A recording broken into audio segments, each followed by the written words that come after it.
सबसे पहले देवादिदेव महादेव के कमल चरण में कोटि कोटि प्रणाम करतानी। मैया भवानी के कमल चरणों में कोटि कोटि प्रणाम करतानी। भैया हरिंदर नीलम दीदी के चरणों में प्रणाम करतानी।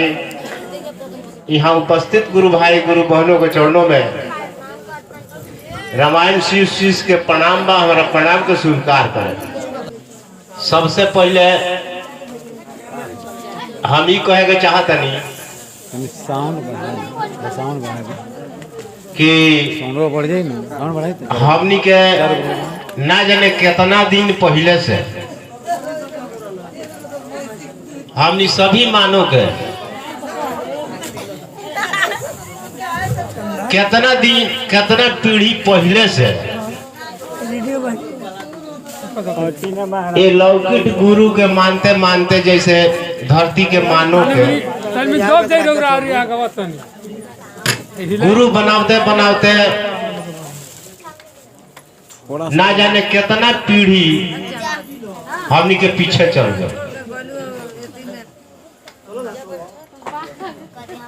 लेकिन आज तक कोनो प्रभाव ना पड़ो। अगर ये मानो के गुरु बनावला से अगर प्रभाव हमनी के अंदर पड़ रही, ताज हमनी के अंदर ज्ञान रही, हमनी के अंदर सभ्यता रही। जैसे गुरु बनाते हुए भी का जाने हमनी के पूर्वज से गुरु के मंत्र ना सीखल लो और रास्ता पर ना चलल लो।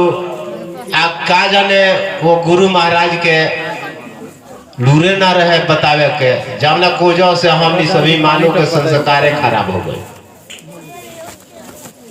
अगर वो गुरु के प्रभाव हमनी के ऊपर सही पड़ रही, ताज हमनी के अपना बड़ा के कदर करती सन, अपना माई बाप के सेवा करती सन, एक दूसरे से शर्म करती सन, हर घर में प्रेम रही। आज देखी झांक करके हर घर में करीब करीब केहू से केहू के प्रेम नहीं है। ना माई बेटी में प्रेम बा, ना सास पतोह में प्रेम बा, ना ननद भौजाई में प्रेम बा, ना बाप बेटा में प्रेम बा। इस सब प्रेम कहाँ चल गए? आज के करीब 20 बरस पहले, 20-25 बरस पहले जवन अपना से बड़ा श्रेष्ठ आदमी के जवन आदर भाव खातिर रोगलोनी कोयले बानी वो आज बा नहीं है। हालांकि दुनिया आगे बा, हालांकि मानो आगे बा, कोई में वैज्ञानिक में, बुद्धि में, पढ़ाई लिखाई में, लेकिन संस्कार में नहीं है। वो बेरा को लोग बुर्बक रहे, लेकिन सेवा करत रहे माई बाप के। ये बेरा बेटा का रोगे पढ़ा देले बानी, रोगे लिखा देले बानी, रोगे ऊंचा स्थान पर बैठा देले बानी, लेकिन बाबू आवत रहे बाहर से तो हो सकता कि ये प्रणाम करता रहे नहीं करता रहे। वो संस्कार पहले वाला कहाँ चल गए? उहे मानो हो, उहे दिन हो, उहे रात हो, उहे समय हो, वो सब कहाँ चल गए? सब कुछ होते हुए, सब कुछ दुनिया आगे बढ़ते हुए ना प्रेम बा ना प्रेम के भावना बा। हमनी के मानो के रास्ता भटक गई के वजह से संस्कार खराब हो गई। कैसे हो गई कि हम शिव पुराण में देखले बानी, जैसे मानो के भोजन का हो आ दानो के भोजन का हो। आ झांक के देखी ना, जे वो चीज में डूबल बा ओकरे ये बड़ा महत बा, ओकरे बड़ाई बा, ओकरा बराबर तू खइबा तारा बुता बा, मुश्किल एक दिन आतर जाला। लेकिन ये मानो के भोजन ना हो, हमनी के खाना को खाना हो गई, हमनी के रास्ता बेरास्ता हो गई, हमनी के व्यवहार संस्कार सब खराब हो गई। काहे कि ये धरती के मानो के गुरु मानला से, गुरु जी अली साल भर में 2 साल में आ जितना भी शक्ति बा अपना माई के जकरा ओद्र से जकरा खून पानी चूस करके आ हम पैदा भइनी, वो माई के अपन चरण कहियो ना दबौनी। लेकिन गुरु जी अइले कान फूक दले आ कहले कि ई मंत्र केहू से बतैहे जो वो महाराज जी के पूरा नहवाए में धोवाए में चरण दबौले बानी, लेकिन कोनो प्रभाव ना पड़ा। आज तक अगर प्रभाव पड़ गई होके तो एक कोनो प्रभाव बता सकी लोग, प्रमाण बताए। ऐसे सबसे एगो समय हमनी के मिल गई, बड़ा बढ़िया महामानु से भेंट भइल कि वहाँ के बता गई बतौनी की मानो के तो गुरु मानते मानते न जाने कितना पीढ़ी निकल गई, ये भगवानो गुरुवाई करी ले। हम सुनले रहनी कि गुरु ब्रह्मा, गुरु विष्णु, गुरु महेश्वर, साक्षात गुरु पार परमेश्वर। तो बड़ा हम खुश भइली, हमारा गांव के लोग भी बड़ा खुश भइल कि भाई एगो ये नियम हमनी की आ गई, तो अति सुंदर बा। हमनियों को लोगन से पीछे पीछे दौड़े, अपनो नाम लिखा लनी सन। तो खैर जेकरा फायदा नहीं खे ओकरा नहीं खे बुझा, लेकिन सही दिल से आ सही भरोसा करके अपन आदत सुधार के अपन रास्ता सुधार के जे चलता ओकरा जरूर दया के प्रभाव मिलता। लेकिन हमनी के तो आज 10 बरस भइल, 15 बरस भइल शिव शिष्य बनला। आज पहिलका युग में कभी भक्त लो रहे तो कभी कई कई हजार बरस तपस्या को के केस पाक जाओ, दाढ़ी पाक जाओ, दाढ़ी ठहुन में सट जाओ, तो भगवान दर्शन दिले बानी। वो बेरा वो सबके सत्याता के मार्ग मिलल बा। हमनी के तो घर से चलता जैसा कहीं ठेस लग जाता, कहने बढ़नी मारे शिव चर्चा में गई लगा हमार तो नोहवे उधर गए ना। लेकिन अपने आप से पूछी कि हमारा में कमी बा, तबे हमारा ठोकर लगता। महादेव के दरबार में आते हुए आ सही काम करते हुए हमारा काहे ऐसा होता, ऐसा ना होने के चाहिए। लेकिन सब कुछ करते हुए, अच्छा चाल स्वभाव रखते हुए, अच्छा कर्म करते हुए भी अगर हमारा दुख होता तो हमारे एहसास करे के चाहिए, हमारा माने के चाहिए कि हमारा पिछला जन्म के कमाई है। ई महादेव के ईश्वर के परमपिता परमात्मा ही के देन हो। रोगोलों अपना अपना नजर से पसार के नजर देखत होखे, उहे मानो उहे बच्चा कहीं केहू के घर में जन्म लेता कि माई बाप के संपत्ति, दादा दादी के संपत्ति कमाई, इज्जत से लेकर के संपत्ति तक सभी संस्कार बढ़िया, वो बच्चा जब सज्ञान होता तो सबके माटी मिला देता। वो बच्चा तो भगवान भेजले बानी, परम पिता परमात्मा भेजले बानी। एक को बच्चा महादेव भेज देता नहीं एगो घर में कि गिरल माई बाप के, गिरल दादा दादी के, बिखरल समाज के वो बच्चा वो घर में पैदा होता तो हवा उन्नति लगता होके, आगे से आगे माई बाप के नाम रोशन कर देता, ओकरे जरिए माई बाप के भी लोग जाने लगता। का है ये हमारा रउआ सभ्यता के ये मालिक में नेह लगावला के वजह से परमात्मा के ये महादेव के जब दया हुई तो ऐसा नहीं हुई। हम यह कहे कि बड़ा सुंदर रास्ता ही बा, हर आदमी के मानुषताई जौन बा, मानवता जौन बा तो छूट गई बा। हमनी सभी मानो के वह दशा बा कि जैसे हीरा का टुकड़ा, ये जितना भी ये धरती पर जीव बा ये सभी ईश्वर के खेती है, ये महादेव जी के खेती है। जैसे हमनी के अनाज के फसल खेती करता सन, वही तरीका के हमनी के जीव जौन बानी सन तो महादेव के परमपिता परमात्मा के ये खेती है। तो जब जीव के मानव तन में मालिक भेजले बानी तो मानवता दे के भेजले बानी, मानवता दे के भेजले बानी। लेकिन यहाँ के महावल जौन बा तो गंदा बा। माँ के पेट से जब बच्चा गिरता तो बिल्कुल सफेद कोरा कागज के तरह हो बच्चा गिरता, ओकरा अंदर तिल बराबर दाग नहीं है। अगर होखे तो बताई लो नहीं। वो हमनी के घर में बच्चा जौन बा ओकरा वो ओकरा आगियो तो धो देम तो ओकरा डर नहीं है। सर्फ के पास में धो देम तो डर नहीं है। रउआ से कोनो दुश्मनी नहीं है, ना कुछो के लोभ बा, एकदम पूरा कागज बा। लेकिन हमनी के बीच में जेहंगे वो बचवा अपन उम्र संभालता, जैसे जैसे उम्र ओकर घटता वही तरीका के जितना हमनी को अंदर बा वह प्रभाव ओकरा अंदर पड़ जाता है। तो कहे का मतलब ई बा कि हमनी जितना गार्जियन बानी सन अपना अपना घर के, हमनी के अपन आदत सुधार लिया जाओ, हमनी के अपन भाषा सुधार लिया जाओ, अपन क्रम सुधार लिया जाओ, तो आवे वाला पीढ़ी काहे ना सुधरी, आवे वाला भी पीढ़ी सुधर जाये, आवे वाला के भी संस्कार बदल जाये। हमनी के देशा देशी हर गांव में घूम घूम के कहते हैं महादेव गुरु है रउओ मान ली, लेकिन वो बेरा कहे के ना पड़ी, वो बेरा सब बचवा अपने आप के सभे मान ली। दूसरे में कि हमनी के खेती करी ले सन, धान हमनी के दहा गईला बाढ़ से, तो कितना हमनी के मन दुख भइला, बहुत मन दुख भइला। हमनी के गेहूं बोले मेरा फसल बहुत बढ़िया बा, ये गेहूं अगर ना फूटे तो सब खाद पानी हमनी के जियान हो जाई, आ हमनी के बड़ा मन में तकलीफ लगी। ठीक यही तरीका से ईश्वर हमनी के मानव बना के भेज गईले।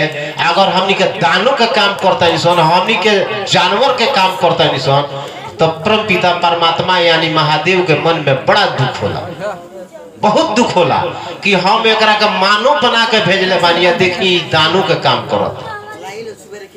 वही हिसाब से जब ये धरती से उठ के हमनी के चल जाई तो क्रम अनुसार 84 में वहां का डाल दे। तो 84 में के मतलब का भई, हमनी के नजर के सामने हमनी से मानव जीवन से ऊंचा जीवन तो कोनो होइले नहीं के। अब हमनी के बादे में बा तो हमनी के देख लेवे के जानवर के मवेशी हमनी के लगे बा, तो ना ओकरा कपड़ा बा पहने के, आना ओन बा खाए के, आना घर बा रहे के, ठीक बा। एगो गाय बिया भैंस बिया तो हमनी के अपना लोभ से ओकरा के सेवा करता निसन, फिर भी ओकरा के दाना घास देता निसन, आ तनी भर दूध कम देती है, बाल्टिया में झांक के दे, एकरा खियावले बेकार बा, केतनो खियाव दे तो दूधे नहीं के बड़ा ना। तो सभी लोभ छोड़ के निस्वार्थ ये परम पिता परमात्मा के जिस सेवा कैले बा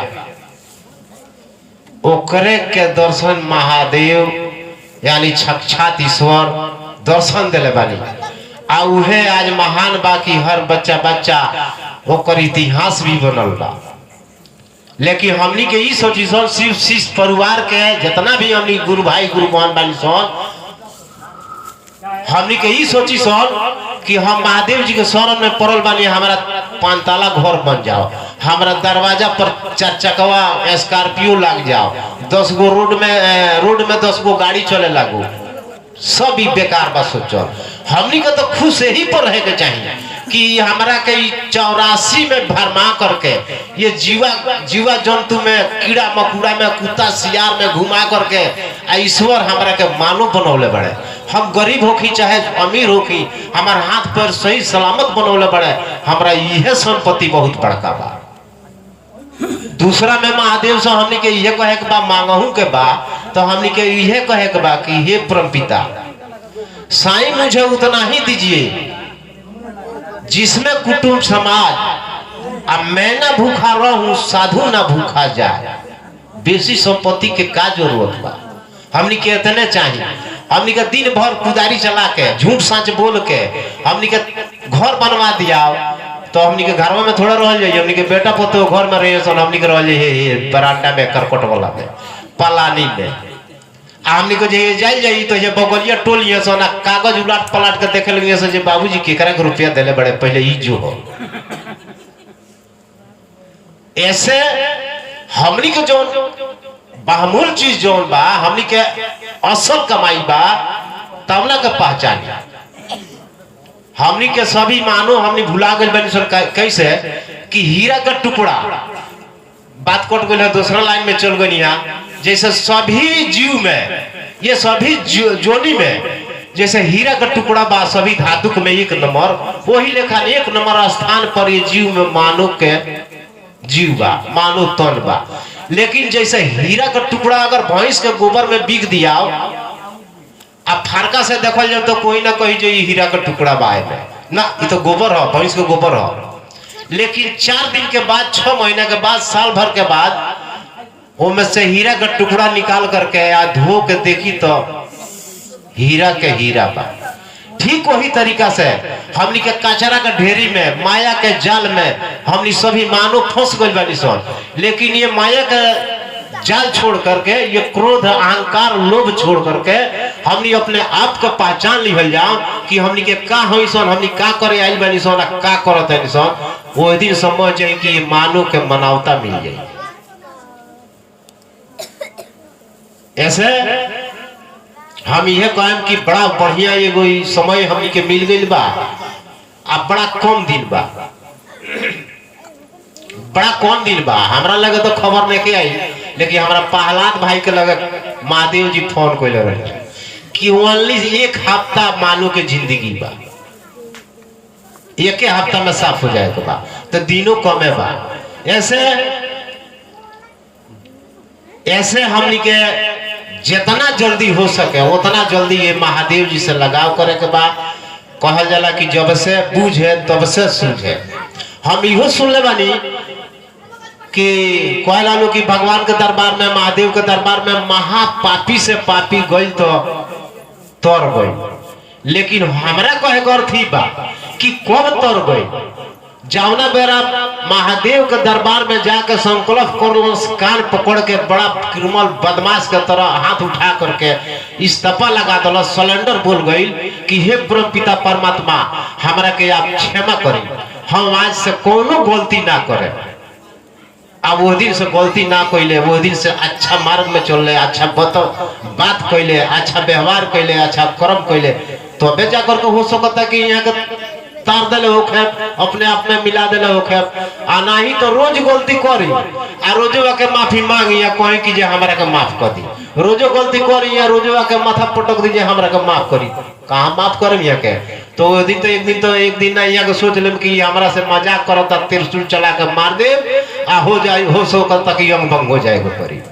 आ जितना भी वो दिनों कहले रहनी, आज भी कहतनी कि महादेव जी का गलती नहीं के, हमनी के बाबा के माध्यम से जात रही सन, तना बेरा हमनी आजाद रही सन। आज आजाद नहीं सन, हमनी के तलवार के धार पर चढ़ गए कसौटी पर, जहिया हमनी के पग इधर उधर होई फट काटल जल जाई। ऐसे हमनी के हम दबाव से कहतनी कि जितना शिव शिष्य परिवार का हमनी के गुरु भाई या गुरु बहन बानी सन, हमनी के बिल्कुल साइलेंट होकर के चले के बाना। तो एक दिन ना एक दिन भूई दलदल में फंस जाएगा परी, आ तब लोग हंसे लगी जैसे अभियो चली से कहला लो जाता रहे शिव चर्चा ना, तो लगी लोग कहे कि जे सेबुत का जाए ना रामायण तो पढ़ के दुनिया भर के भाषण दिले आ हो ऐसा तो हो गई, ऐसा तो हो गई शिव चर्चा में रहे, ऐसा ना होके के चाहिए। हमनी के शिव चर्चा में बानी सत्य दरबार बा, सत्यता होके के चाहिए। महादेव में तिल बराबर दाग नहीं है, ये परम पिता परमात्मा में तिल बराबर दाग नहीं है। आ हमनी के अंदर नीचे से ऊपर तक दाग बा, पाक लागल बा। तो हमनी के अगर चाहे जब जाके हौवा के पांजा में धो लेवे के तुम अगर रखे, एगो छोटा सा उदाहरण बा, हमनी के अगर चर्चे में जाई सन आ कहीं पिछला के मोरी में गिर जाई सन, पायजामा में हमारा पाक लाग जाओ आ हम आके अशोक भैया के पास में बैठी तो अशोक भैया के ए रमान भाई कहाँ से मतलब पाक लगा ला लगन कगरी आए जो हमरो में पाक लगा दी, बात बा कि ना?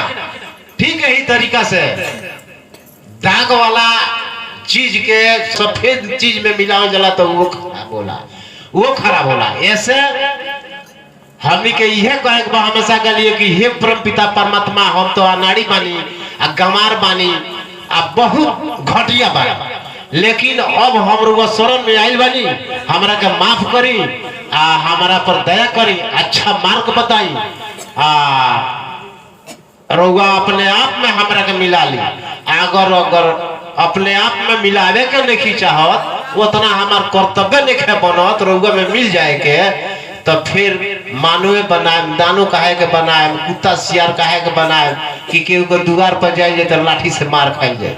ना अब मानो के तो बदमाश होता है तो ओकर तनी इज्जत बा। रोड पर अगर चापा पड़ जाता तो मानो जाकर उठा करके ले जाके इलाज करा होता। कुत्ता सियार चापा पड़ जाता तो के ओकरा के इलाज करा होता। ऐसे बड़ी डोर बा। आ ये बेरा का गलती अगर जानवर भी हो जाता नहीं माफ ना हुई। हमने के देखो नहीं सुन बहुत जानवर के बुझे कि सजा बा गुड़ घिसियावत चलता माथा में घाव हो जाता कहीं कुछ हो जाता कहीं खैला भी नहीं तड़प जाता सब ईश्वर के देन है। ये बेरा मानो जोनी के कमाई हो तो ये सब देखते हुए हमनी के ये भय करके परमपिता परमात्मा से हमेशा क्षमा मांगे के पड़ी। माता पिता के सास ससुर के हमेशा सेवा करे के पड़ी। ऐसे अगर शर्म करे लो तो जल्दी भेटाई ना। ई महामंत्र इसे चर्चा सुनते सुनते भजन सुनते सुनते नियम करते करते हमनी के मिट जाए लेकिन ना बहुत इतिहासी बात हो ग्रंथी बात हो कि कर्म प्रधान 20 करी रखा जो जस करही 10 फल चाखा। तो जैसन करल जाई वैसने हमनी के मिली। हम अपना वाणी के गुरु के शरण में विराम देतानी। दया करी गुरुदेव। हर हर महादेव। मैया भवानी की जय।